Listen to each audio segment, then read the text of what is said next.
Despite his growing stature at Howard, Julian was still determined to earn his Ph.D. In 1929, he finally got his chance. He won a fellowship that allowed him to take a leave from Howard to study at the University of Vienna in Austria. He was about to begin a lifelong inquiry into the chemistry of plants. For thousands of years, long before there was such a thing as the science of chemistry, people were fascinated by plants because they knew that plants contained substances that could affect people. I mean, coffee will keep you awake. Tobacco contains something that will calm your nerves.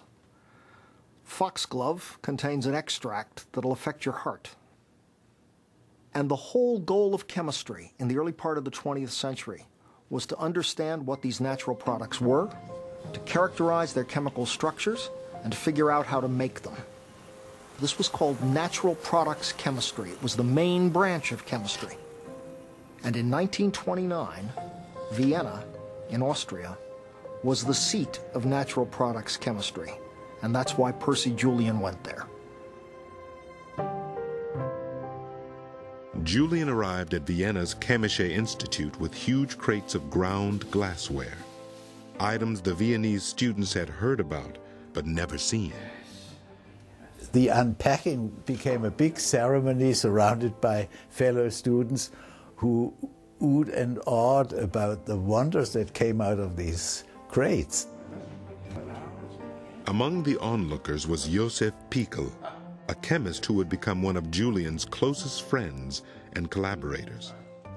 They had come to Vienna to study under the renowned scientist Ernst Spate. Spate was a giant in the field of natural products chemistry. He had a particular interest in a family of compounds called alkaloids.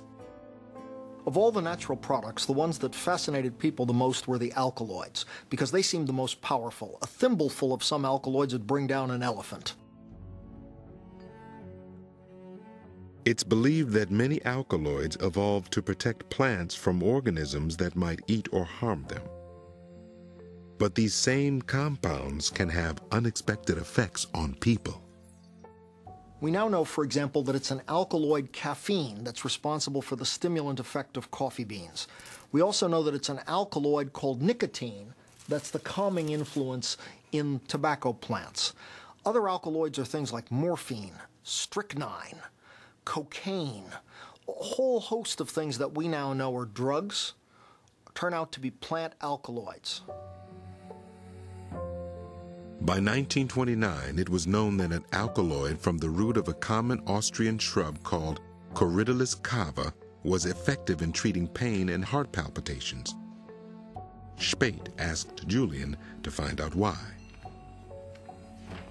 And so the question was, which compound, which precise compound in this tuber is responsible for the biological effect that one is seeing? Isolate the active ingredient in Corydalus cava and then identify its chemical structure. This was the challenge Julian would have to meet to earn his Ph.D. Free at last of teaching and administrative duties, he threw himself into his research as never before. For the first time in my life, I represent a creating, alive, and wide-awake chemist. I recognize that publications and research will be for me as natural a thing as going to bed and eating a meal. Truly, I was the luckiest guy in all the world to land here. Just outside the laboratory was a vibrant world Julian was eager to explore. A fellow student, Edwin Mosetic, took the American under his wing. Soon, Julian was joining the Mosetic family for ski trips, swims in the Danube, and the opera. The mother of Edwin Mosetic was a famous musician, and the Mosetic house was a center for social activity. So in that way, Percy got access to layers of the society that were inaccessible in America. Black persons in Europe were very rare, and Percy, for the first time in his life, fully unfolded because he was admired there. For Julian, the sense of freedom was exhilarating. In letter after letter, he described his busy social life to colleagues back at Howard. And now a little news. I have the prettiest girl in Vienna. You have never gazed on such beauty. Monday night, we were in the opera and heard Beethoven's Fidelio. Nature makes its demands. So I've made a date with my little German sweetheart. When they talked of beautiful Viennese women, the sweetest wine cellar you ever saw, and drank till 3 a.m.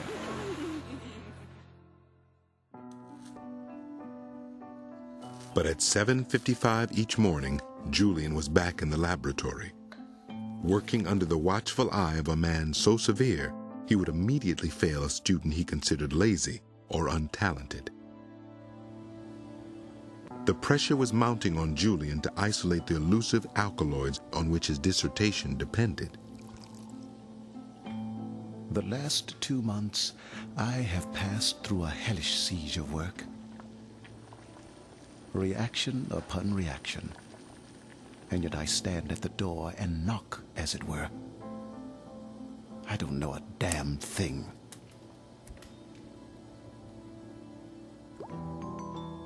The alkaloids that puzzled Julian, like most of the molecules of life, are made primarily of carbon. Carbon is really the superglue of the chemical world, in the sense that carbon can bond to itself in almost an infinite number of ways. In this model, for instance, I can make a chain of carbons that continues practically infinitely. However, it can also come together into a ring structure. In this case, a 6-carbon ring structure. The carbon ring is one of nature's fundamental building blocks, found in an endless variety of compounds. Members of the alkaloid family all have one or more nitrogen atoms, but otherwise their structures vary widely, which presented Julian with a formidable challenge. He was working in some very difficult chemistry. When you don't know anything about what the structure is of the material you're isolating, you have to tear your molecule apart, atom by atom, and try to deduce the structure.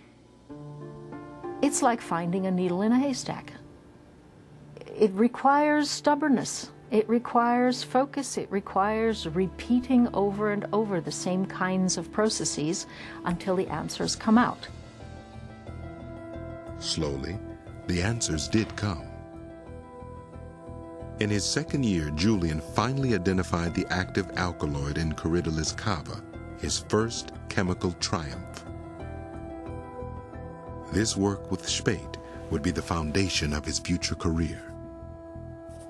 When Ernst Spate was asked about his student, Percy Julian, he characterized him and said, ein außerordentlicher Student, wie ich ihn in meiner Laufbahn noch nie gehabt habe.